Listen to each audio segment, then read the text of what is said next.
If you resonate with the terms heart-centered and highly sensitive as a coach, perhaps it feels like it's just so much harder for you to grow your coaching business than for other people.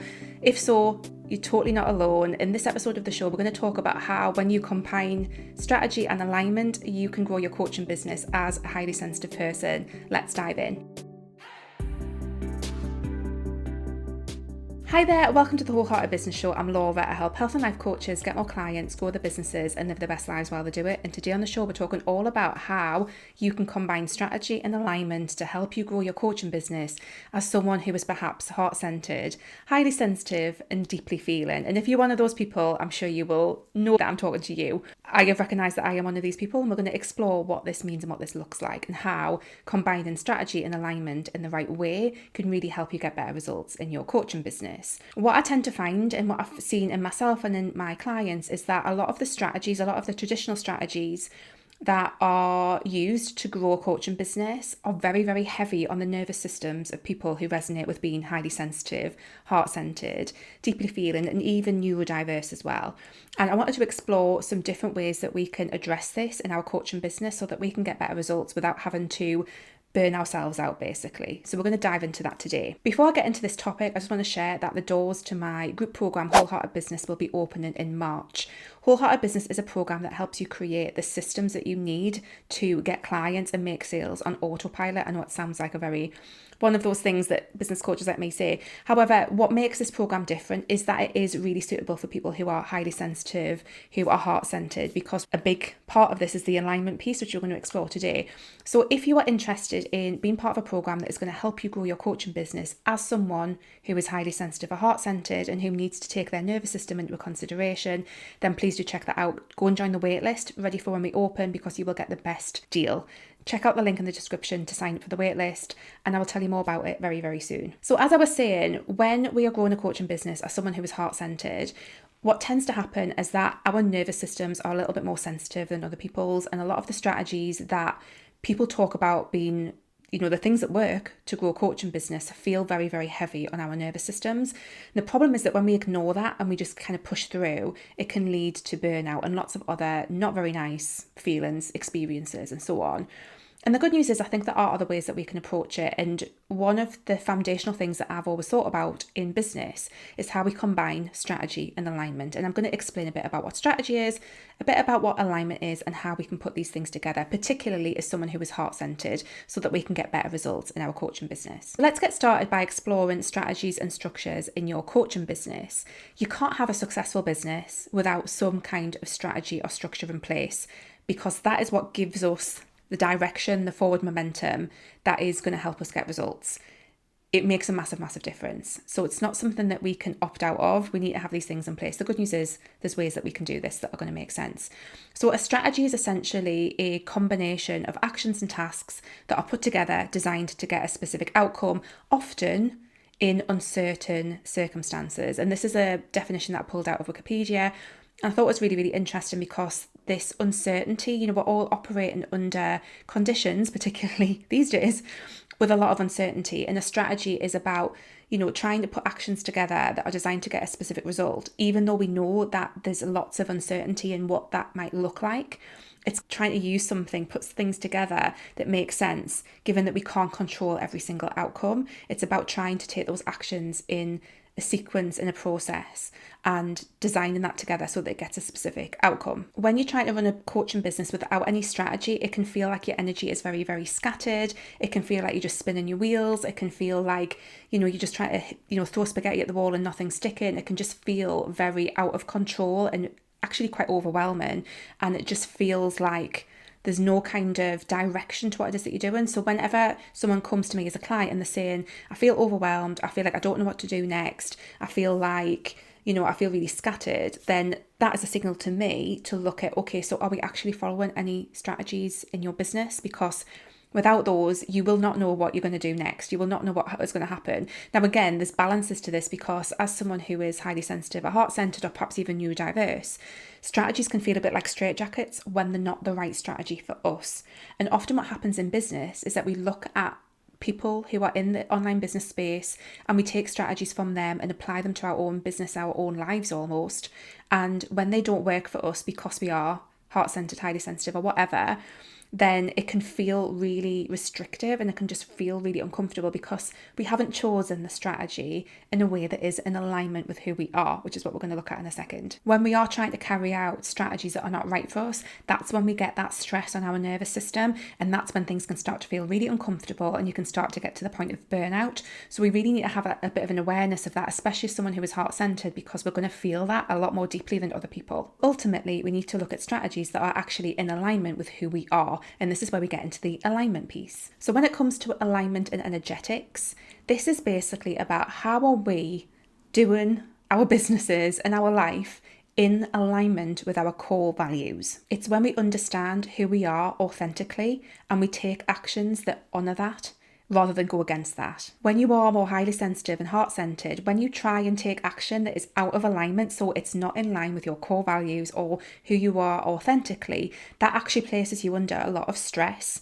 And again, that impacts your nervous system, which can lead to that not feeling great, feeling, icky, feeling really heavy, leading to burnout, all that kind of stuff. So we need to pick strategies that are in line with our core values and who we are authentically. When we choose those strategies that are actually in alignment with who we are, we give ourselves a channel for our energy to flow in. So when it comes to like the energetics piece of this, if you imagine, and often this is talked about in terms of masculine and feminine energy, I think that's a little bit too binary for it's a very traditional way of looking at it. But ultimately you've got the structure that is the container for the energy to flow in, and our strategies, when we choose them correctly and they are in alignment with who we are, gives that place for the rest of the energy to flow into as someone who is a coach and a business owner. And energy is very important when it comes to growing a business. Actually having an understanding of your energetics as a business owner, it might sound a little bit woo, but it can make a lot of sense, because if you do not have a container for your energy, if you don't have any direction for it to flow in, that's when we get to that place where everything feels scattered and overwhelming.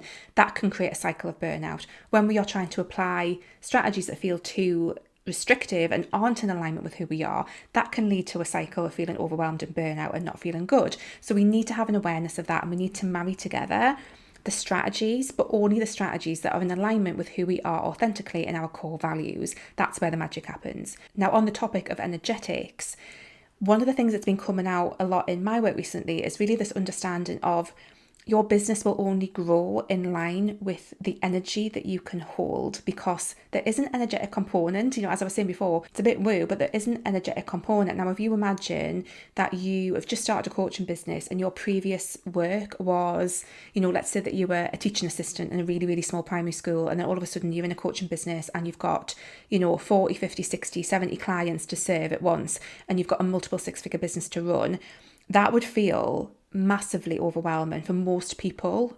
It would feel massively overwhelming. You wouldn't know where to put yourself. It would be hugely a massive negative impact on your nervous system. And this is why our businesses will only grow in alignment with our energetics and how much we can actually hold. And again, a lot of this comes into all sorts of different areas when it comes to, what it is that you can actually hold in your business in terms of the finances you can manage, in terms of the client outcomes you can manage, in terms of all the different things that you need to service energetically in your business. So having an awareness of this can be really, really interesting when it comes to your coaching business growth, because it will only grow along the lines of how your energy can sustain and hold it. And this is why practices that support our nervous system while we're growing a coaching business can be really, really helpful. Mindset work can be really, really supportive. And again, a lot of this stuff comes down to when we're talking about that alignment piece. I really think an interesting thing to think about here is, is something a block, or is it just a core value? Is it actually in alignment? Because sometimes we will come up against limiting beliefs and blocks that legitimately we want to work through because they're limiting our growth as a person. And then other times we will not want to do something or face a block, but actually it's not a block. It's just we have a core value around this and it's very, very strong. And our kind of core value is like, fuck no, I don't want to do that. And that's okay too. So that discernment is quite key. And sometimes we're the only person who can do that. And obviously as a coach, I try and support my clients and guide them through some processes that they can do to explore which one it might be. But that's another thing to bear in mind too. So all of these pieces come together really beautifully to support you to grow a business if you are someone who is more heart-centered. Because again, if you have, if you are heart-centered, if you are highly sensitive, if you are neurodiverse, if you are, someone again who is just deeply feeling, who has high standards for themselves, who is ethical, like all of those different things. Like I find that that's a combination of of instances in people where this makes a massive, massive difference to them. And we all want to go coaching businesses that feel really, really good, or else why are we doing it? Taking all this in mind and really considering this as well is really important. The other side of it is when we do this, we will take more action, which will ultimately lead to all of those big shiny outcomes like more income, more clients, more impact as well, when we are actually taking all these things into consideration too. Something else to consider in this conversation is the role of systems in your business. Now, systems are basically where you automate or automatically do something that is a task. And usually this is attached to a strategy. But this can be a really, really effective process for people who are heart-centered, because when we create a system or a process around something, it takes some of the energetic load off us. It kind of takes it out of us. So I'm a really big believer that if you are someone who again resonates with some of these terms and who wants to grow a coaching business but finds some of the more traditional ways of doing things a bit heavier, having some systems again that are aligned, that feel good, that are in alignment with who you are, can take a lot of the burden off you and your energy so that you can have a bit more space, a bit more freedom to operate in the way that you want to operate. So I'm a big believer in the power of systems, processes, automations, where it makes sense and where it feels good, to take some of that load off you as well. For example, creating a system around automating the flow of potential clients into your business and the sales process and all of that, that can be really, really important. I cover that in one of my freebies, the Aligned Client Attraction System. Do check that out. I'll put a link in the description as well. And ultimately, the truth is you can't have a successful coaching business as someone who is highly sensitive or heart-centered or any of those terms that I've talked about without having both the alignment and the strategic pieces in place. The balance of that and where you kind of naturally fall into will be different, but I really believe that when we combine these in a very conscious way, that we are going to get much, much better results in our coaching business. So for example, if you go all in on the strategy with no regard for what aligns with your values, you're going to find yourself burnt out and your nervous system is going to be shredded. On the other side, if you go all in on the energy and the alignment without any structures or strategies to support that, you're going to feel like you're just spinning your wheels and getting nowhere. It's when you bring those two things together that the magic really happens in your coaching business. Those strategies that are in alignment with who you are give your energy a direction to flow in, and that's what's going to help us show up in our coaching business and actually get the results that we want.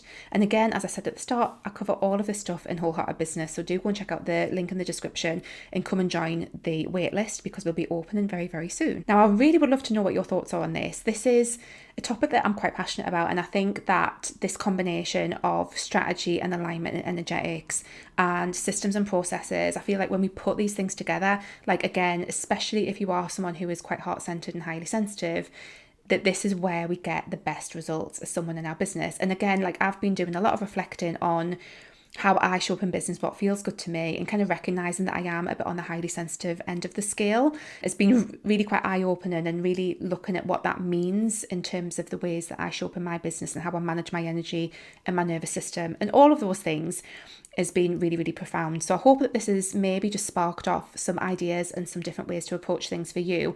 But like I say, looking at what your core values are, who you are authentically, and then finding the strategies that make sense for you. That's the best way to get results in your coaching business. You can try and do all the things that all the coaches are suggesting that you do, but if they don't align with who you are, they're going to feel really, really awful. And we don't want to feel like that. We want to have coaching businesses that feel fun and light, not without challenge, because that's part of how we grow, but that feel mostly fun and light to run, and that get amazing results for ourselves and for our clients. And again, I do help you do that in Wholehearted Business, so jump on the wait list. But for now, I'd really love to know what you think of this episode of the show. Please let me know in the comments if you're watching on YouTube. Please like and subscribe as well. Again, I am very, very committed to grow my YouTube channel this year. I'd love more subscribers, so come and join me. And if you're listening on the podcast, you can DM me on Instagram. I'm at wholeheartedlylaura, or you can leave me a little voice note message inside the podcast app as well. You should see a little link at the top of the description to leave me a little message too. As always, guys, I hope this has been helpful, and I will see you next week. Take care. Bye.